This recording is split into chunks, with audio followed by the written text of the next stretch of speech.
as Joe mentioned that my group currently has a project using molecular dynamic simulation integrated with machine learning to understand cyclic peptide structures. But today for the introduction lecture, I'm going to focus on talking about molecular dynamic simulations, which is, I think, a very popular technique computational chemists use to study biomolecule systems, including peptides.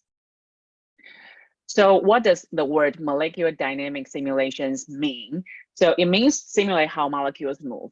So I'm going to break the three words down one by one. So dynamics, reminds us what we learn in physics in college. So say today there's a car cruising down the street with 100 kilometer per hour speed, and your physics professor asks you that, hey, 200 feet away, a tree fell down. So assuming the mass is constant, 1,000 kilogram, you punch on the brake, so you have a constant deceleration force of minus 7,000 Newton. Can you predict if this car is going to hit a tree or not? So you are trying to describe the dynamics of the car. So this probably is going to be taught in classical mechanics, F equals ma, Newtonian equation. So the first thing all college students would do is they will convert everything to SI units. Then now initially your position is at 0, so F equals to ma. Then I have a constant deceleration of minus 7 meters per second squared. Then I can actually use calculus and say that, hey, velocity at any time will be the velocity at time 0 plus this constant times t, which is 28 minus 7t. I can integrate this expression to get an expression for position, which then is 28t minus 7 over 2 t squared. This means that I can perfectly predict what the velocity and position of the car are going to be at any time.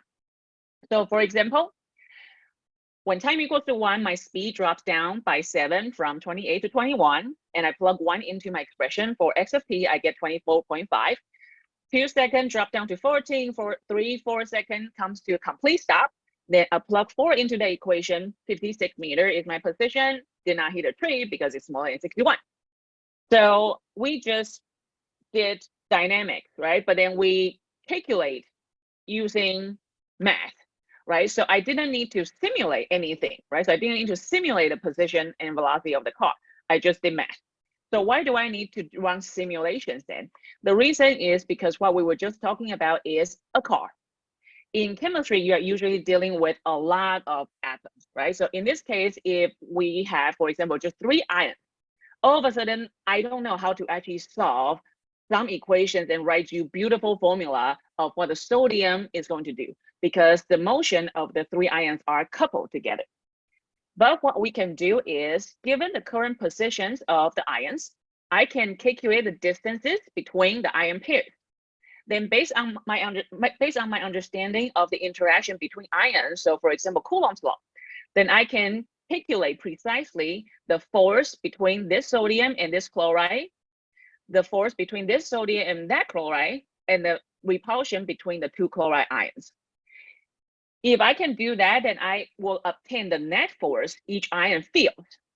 Then I can use a very tiny time step to actually propagate my position and velocity. So I know how they're going to change. But I can only use a tiny time step because once I move the position, even just by a little bit, the distances between the ions change. So now the forces they feel will change. So now I'm obligated to update what my new net force is. Then now I will propagate the position again, just tiny bit.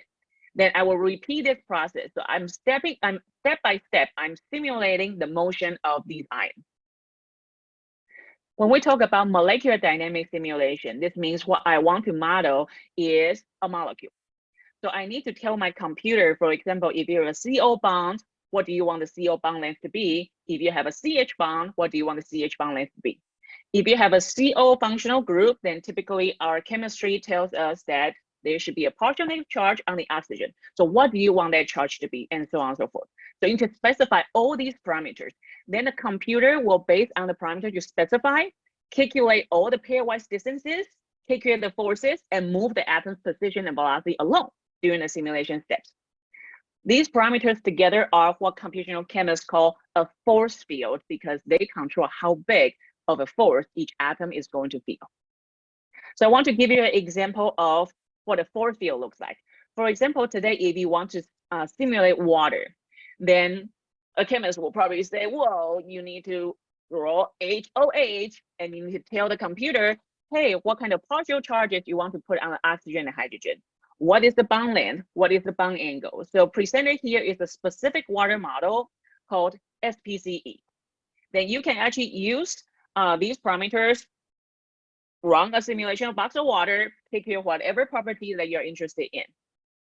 However, some other groups disagree. They were like, oh, we don't like those parameters. For example, I want the charge to be a little bit smaller. I want the bond length and bond angle to be a bit smaller. So this is a different water model, different force field called PIP3P. All right. So once again, you can run the simulation using this water model. So they know when my waters are still moving, right? So if you look at these numbers, you probably think they look so similar, right? Do they actually make any difference? And the answer is yes. So today, if I analyze the simulation of the water simulation using the parameter set on the left, calculate the diffusion coefficient of my simulated water, you will get a result of 2.5. If I use the simulation parameters, I will use the force field parameter from the right, I will get a diffusion coefficient to be 5.5. So these tiny differences actually impact the behavior of your system. And we do want our simulated system to behave as closely as possible to the real life system, right? So in this case, based on just diffusion coefficient, you'll probably say, I'll probably go with the force field on the left rather than the force field on the right. Similarly, for when modeling peptides, there are many peptide force fields people have developed. So sometimes we will hear a paper describing a force field as helix friendly or beta sheet friendly. So these sounds like, hey, sounds like a good force field. But what it actually means is that, hey, in the experiment, we know that this protein folds into that shape. However, when I run the simulation, sadly, it turns into a very long helix. So my force field is too helix friendly. It likes helix too much in a simulation. So for any simulations, what we always kind of keep an eye out is if our force field can actually recapitulate, for example, some known experiment results, so that we can trust it to be able to describe the systems we're interested in accurately. I want to show an example of a simulation trajectory of a peptide. So in this case, this peptide has 39 amino acids, is called NTO9. And then we already know, based on the experimental data, the peptide native fold looks like this picture on the top right. So I put spheres on the first, 10th, 20th, 30th, and the last residue in rainbow color. So the peptide starts from the red, goes up, form a beta hairpin, and then twist, and then goes down to form the third beta string. So using simulation, people can study, for example, how this peptide folds. So in this simple simulation trajectory, you start a peptide in a random coil in your simulation. So I'm not showing water molecules because they will block our view of the peptide.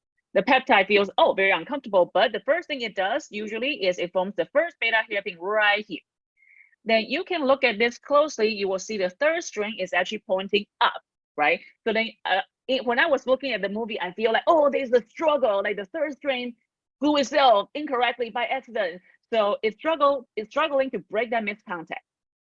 So if we give it several more seconds, you're going to see that third string is going to flip downward, and then it's going to try to register with the other two beta string. So there. So it's going to flip downward. Now it's like, I'm finding the best, the most stable conformation. Then it's just going to jiggle over there for a long time. So with this, you can try to understand, for example, what is the driving force of the folding, and then why is there a miscontact? So it turned out that there are a bunch of hydrophobic residues all pointing toward the core. That's why this peptide would like to, fold itself into this specific shape. And during the folding process that I just showed in this example, the hydrophobic residues accidentally glue to the hydrophobic residues on the first two strands, but incorrectly. And then so it takes some time to break that miscontact and finally discover the global minimum, the most stable structure. Since I have some time left, I also want to talk about some enhanced sampling methods. In this example I'm going to talk about cyclic peptide. So for example, this is a cyclic peptide that has a amino acid, and then I call it CMPF because at that time for this paper, they are trying to pre-organize the asparagine proline in this MPF motif into a specific term, right? So this is the final design of the cyclic peptide, which has 8 amino acids.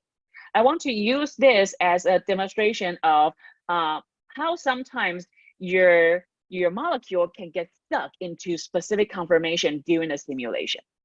So this is a cyclic peptide, right? So then what I'm going to try to do is I'm going to try to say, hey, when I run a simulation, did I get the right answer? Did I get the AMR solution structure? So I will not cheat, right? So I will build an initial structure. I'm going to call it structure number 1, which is different from the AMR structure. So the goal is if I now say, hey, let's run the simulation, run, by the end of the day, see what it turns into, right? So they turn into the right structure.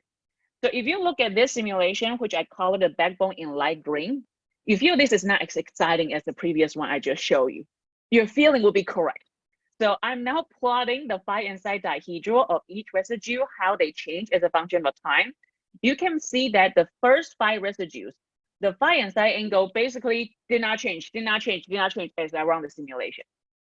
So you know that, well, I know you didn't start with the right structure. So unfortunately, your cyclic peptide did not move a lot. It's getting stuck at this initial structure. So I could start with a different initial structure, then I will see this phenomena. Because of the ring strength of the cyclic peptide, it doesn't change conformation a lot during my simulation. Granted, the simulation timescale, if you look at it, it's 500 nanoseconds.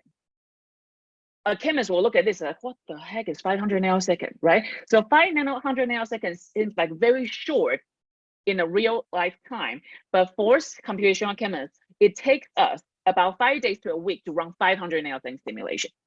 So if I do conventional molecular dynamics simulation, what happens is I will start my psi angle for each residue in those green dots. For example, for simulation number 1, during the simulation, it will sample the cloudy area.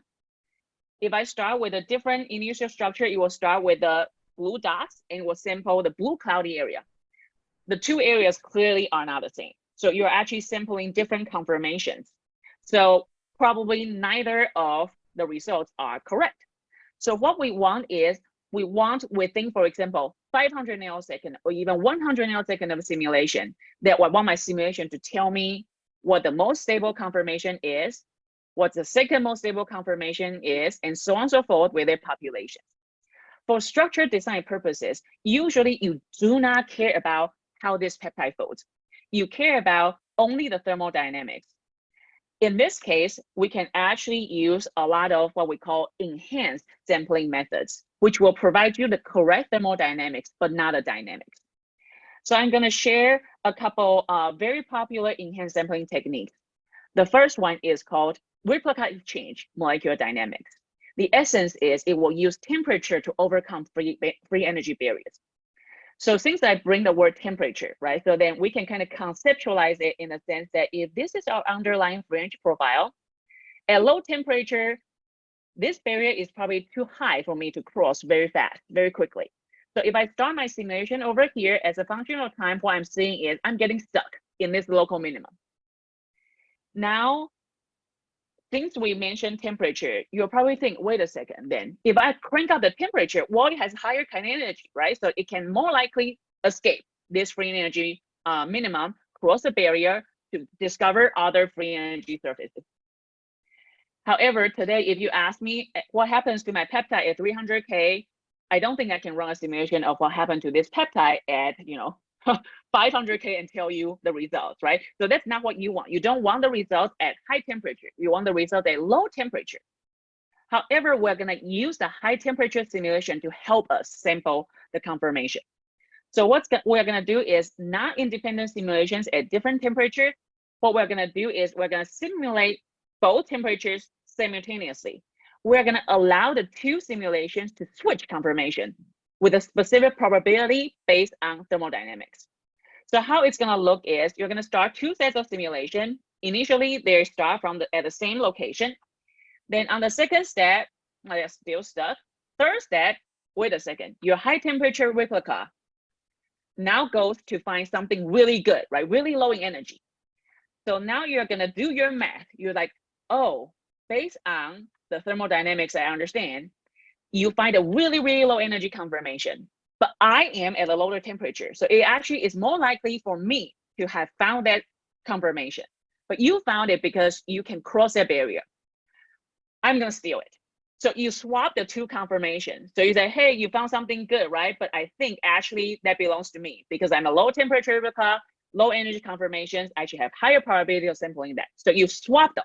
So you exchange the conformation. So now your low temperature miraculously got moved to a different free energy well. Then now the simulation continue. So you start multiple replicas at different temperatures, and then you are allowing the high and low temperature replicas to exchange conformations based on thermodynamics. Then this helps your low temperature replica to actually sample the free energy surface. However, as I show here, this exchange step is super weird, right? This is almost like an alien dropping something in and out, right? So it completely obliterates your dynamics. So you should not analyze the folding dynamics or any dynamics using an enhanced sampling method. However, the thermodynamics will be correct.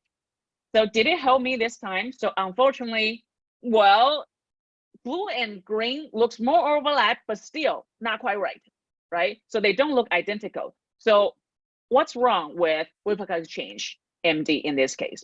So replica exchange molecular dynamic simulation, the idea is to use temperature to overcome free energy barriers. However, temperature is a very fair thing, right? So you might have, for example, a sidechain that rotates just fine at 300K.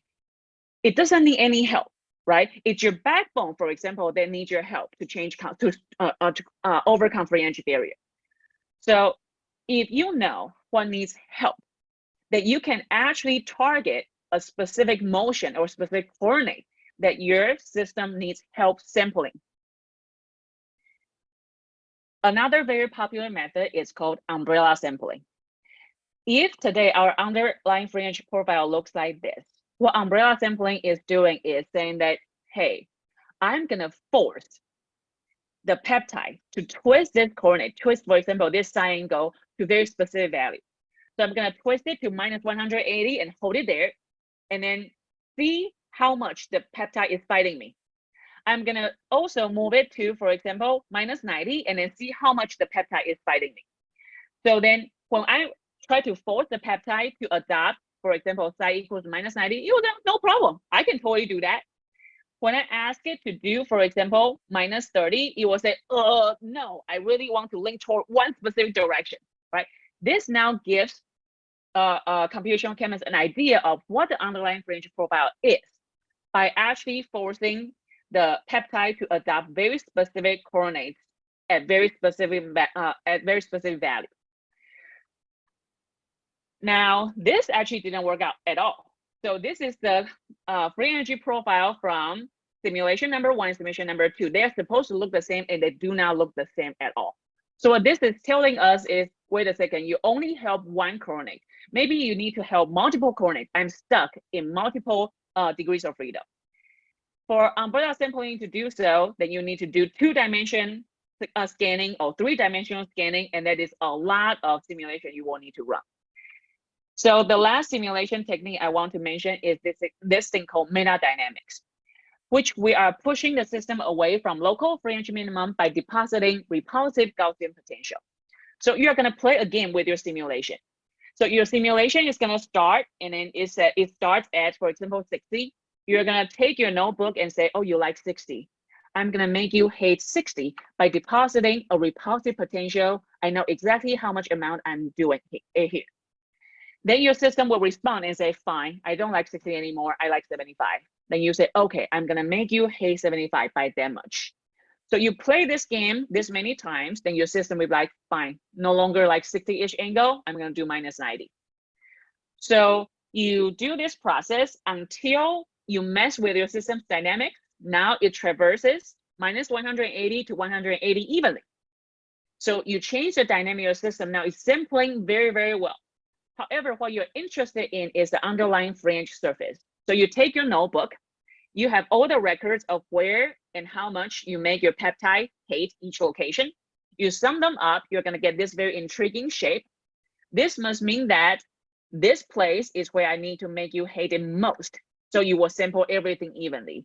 So I must have a very deep potential energy well in their location. So in metadynamic simulation, if you have multiple coordinates you want to help them with, then you can actually set up multiple replicas. Each simulation, you're gonna help one specific coordinate, and then they're allowed to exchange between each other so that you globally help all degrees of freedoms sample their conformations. So for cyclic peptides, you can target bi side angles, chi angle. This is just compare if you run 1 nanosecond of molecular dynamic simulation, it's gonna look like on the left, nothing much happened. But if you want 1 nanosecond of this fancy schmancy simulation, then you can see your peptide samples a lot. In the last 3 minutes, I also want to share with you, in the end, when you have a simulation results, what do you do, right? So then I cannot just submit to the paper like, hey, look at all these 1 million frames my cyclic peptide are doing, right? So you need to report some useful information to the reviewers or to the readers. So what we do is, what you probably will find more useful is if I tell you, hey, 14.2% of my simulation frames, they all kind of look like that. 10.6%, they all kind of look like that, and so on and so forth. So how do we do this? Typically, the process is you will first do some kind of dimensionality reduction. So then here is, for example, you do a principal component analysis. I'm sorry that I dropped the label of principal component 1. So here you separate all your 1 million frame into different locations. So if they are close together, if the dots are close together, which means the conformations are similar. To further quantify each cluster's population, then you can actually do a cluster analysis and you will figure out, oh, this blob here accounts for 10.6% of population, this blob here accounts for 7.9, this blob accounts for 14.2, and so on and so forth. Then you can find a representative structure for each cluster, and then you can quantify the population of each cluster.